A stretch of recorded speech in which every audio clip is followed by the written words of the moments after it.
Well, good morning, everyone. It is so good to see you this beautiful Thursday, and thank you so much for joining us for Daily Devotions through Redeeming Life Fellowship. And today, as we continue this journey through Luke, the Gospel of Luke, we're going to be in Luke chapter 22, verses 1 through 38. And the majority of this passage, I would wager, at least by this point, as we've been going through the Gospel of Mark, the Gospel of Matthew, this journey through the New Testament, that a lot of this is actually going to come off as very familiar because this is the Last Supper. This is the narrative account, the root narrative for the thing that's been passed down to us that we celebrate, called the Last Supper or communion, the Eucharist. We celebrate communion and remembering what it is that God has done for us through Jesus Christ, by being able to give his body and to give his blood and to establish a new covenant of relationship that's sealed in his blood, so that you and I can have a living relationship with a living God. So this is of no small importance about what it is that we're about to read today. But with Luke, it's actually really important because the way in which that he weaves material together gives us an insight not just into the this moment in time where Jesus is establishing a new covenant with his people, and that we're remembering what it is that Jesus did for us, but that we're to see in this celebration of communion that we see also what it is that Jesus has done for us.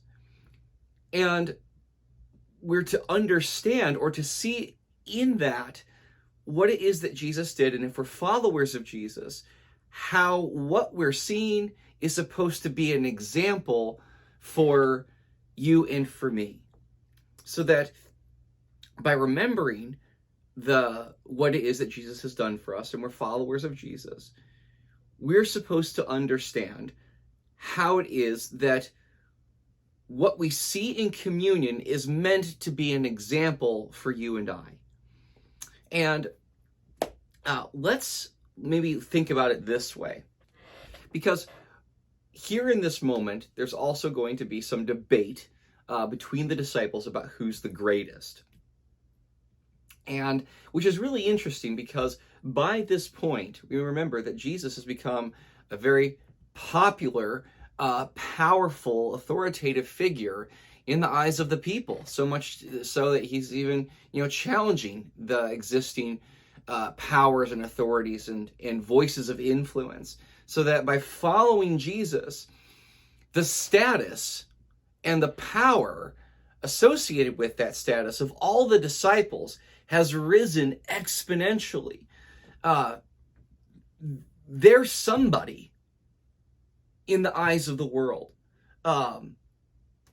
Their existence, it matters. Their significance, their importance is something bigger than it's ever been, and probably for all of the disciples, bigger than they could have ever dreamed, by being able to sort of ride the coattails of Jesus, so that in his meteoric rise to power and authority, that they're going to go along with them, and that they too are going to share in his power and his prestige and his status and his authority. And in a sense, I suppose you could say that's true, but that's totally missing the point. And it's interesting then, because here, even at this table where Jesus is meant to show them how they can have fellowship with God because of the self-sacrifice that God has done by giving his son, that this is the most perfect example of self-giving love that the world has ever seen. And if that's what they're supposed to see, and while at the same time having arguments or debates amongst themselves about who's the greatest, then they've totally missed the point and lost the plot. And so with that, let's go ahead and just sit down and read through Luke chapter 22, verses 1 through 38, and see how it is that Jesus takes this occasion of the Last Supper as something that is instructive on how it is that the disciples need to learn from the thing it is that they're actually celebrating. So, here we go. Luke chapter 22, verses 1 through 38. Now the feast of unleavened bread, called the Passover, was approaching, and the chief priests and the teachers of the law were looking for some way to get rid of Jesus, for they were afraid of the people.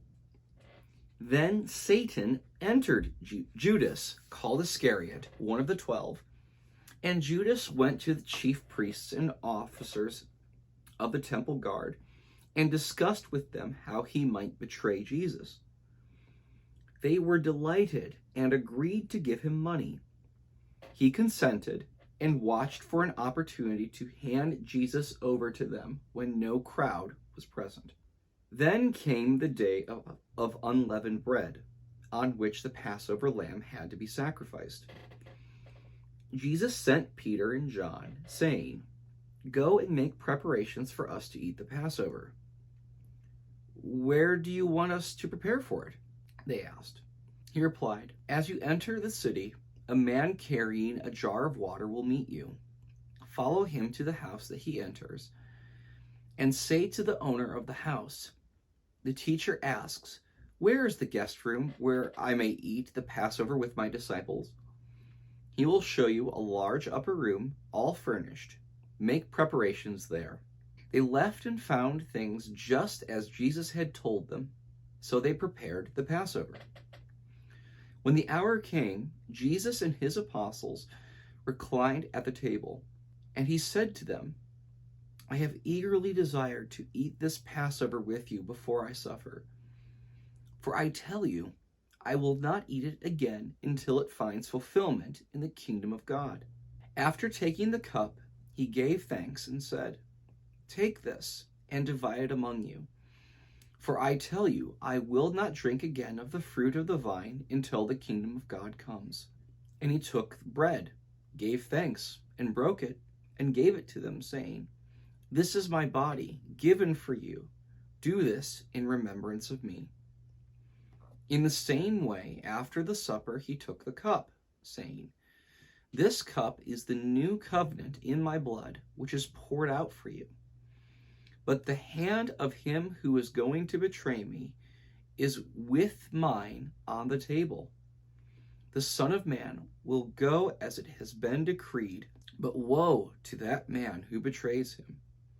They began to question among themselves which of them it might be who would do this. Also, a dispute arose among them as to which of them was considered to be greatest.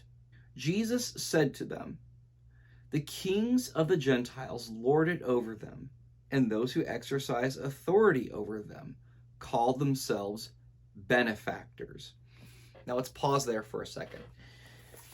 When we mean about benefactors, we're talking about wealthy patrons or people who have ambition to be able to climb the social ladder and to use their wealth in such a way that only serves to get them another rung higher, another rung higher, another rung higher in the social circle. So in other words, you might build a public bath, or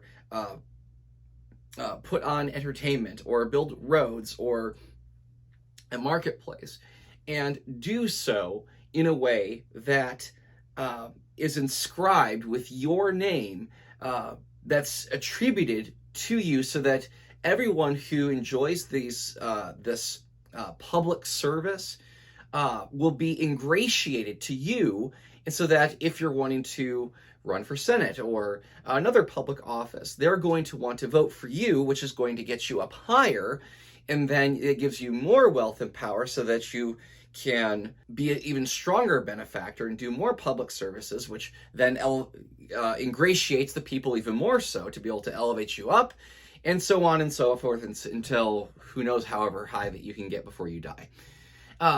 That is what a benefactor does. And what Jesus is saying, like, you know how the Gentiles do this. You know that the how this game is played. That these rulers, they lord it over them, and they'll take credit for, oftentimes, for things that they didn't even actually do, so that these people are then obligated in some measure or another to be able to lift you up even higher. And at this point, Jesus knows that by following him, that the power that's associated with the status and the glory of following Jesus is going to their heads, and they're prepared to play the same game. That the usefulness of following Jesus as a way to be able to elevate their status above everybody else, that this is where they're stuck. This is where they found themselves. And Jesus is saying, you know the way that this game is played. You know how they do this. And this is not going to be the way that it's going to be among you. Because that's not what Jesus did in giving his own life. Jesus did what he did without any ego. So let's continue. And it says this, verse 26, but you are not to be like that. Instead, the greatest among you should be like the youngest, and the one who rules like the one who serves. For who is greater, the one who is at the table or the one who serves? Is it not the one who is at the table? But I am among you as one who serves. You are those who have stood by me in my trials, and I confer on you a kingdom just as my Father conferred on me, so that you may eat and drink at my table in my kingdom and sit on thrones judging the 12 tribes of Israel.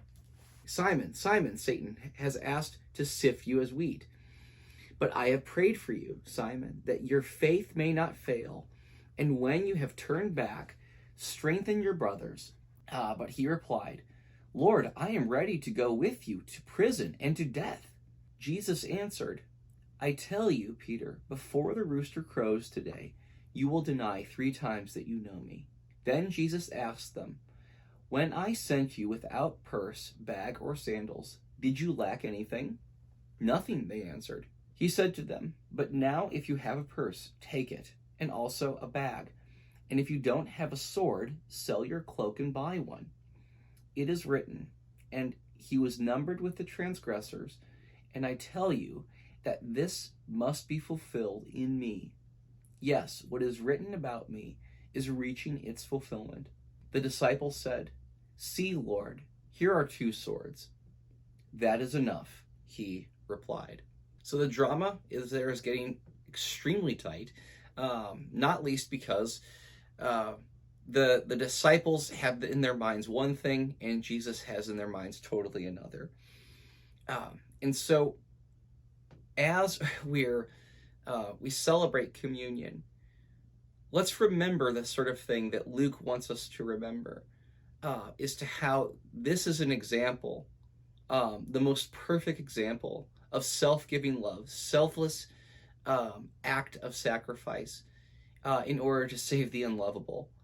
That's the example that we are to have, that our position, whatever it happens to be in following Jesus, is not one to be wielded for our own self-benefit, but to be one where we love in the way that Jesus loved, and that's to love self-sacrificially.